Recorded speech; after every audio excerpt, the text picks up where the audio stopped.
একটু খেয়াল করে দেখবেন যে আমরা যখন কাউকে অনেক অবহেলা করি বা আমাদের আশেপাশে যাকে অনেক নরম স্বভাবের মনে করি বা বোকা মনে করি, তাদেরকে কিন্তু সচরাচর আমরা গাধা, গরু এসব বলে আর কি ডেকে থাকি।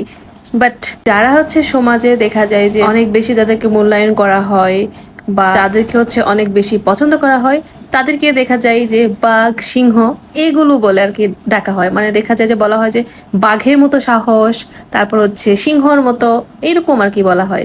বাট একটু ভেবে দেখেন, বাঘ, সিংহ এগুলো কিন্তু কখনোই আমাদের উপকারে তেমন একটা আসে না। তবে গাধা বা গরু সব সময় কিন্তু আমাদের উপকারী দিয়ে যায়, আমাদের সব সময় উপকার করে। ঠিক তেমনই দেখেন, যাদেরকে আমরা বাঘ, সিংহ বলি, তারা কিন্তু কখনোই বিপদে আমাদের পাশে থাকে না বা পাশে পায় না। আর যাদেরকে আমরা গরু বা গাধা বলে সম্বোধন করি, তারাই কিন্তু আমাদের বিপদে সব সময় পাশে থাকে। আর যারা সব সময় বিপদে পাশে থাকে, বিপদে হেল্প করে, আমরা কিন্তু সমাজে তাদেরকেই সবসময় অবহেলা করি, তাদেরকেই সবসময় গাধা, গরু, বোকা এসব বলে ডাকি।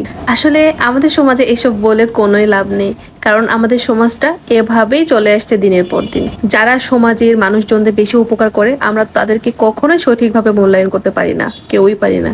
আর এটাই বাস্তব।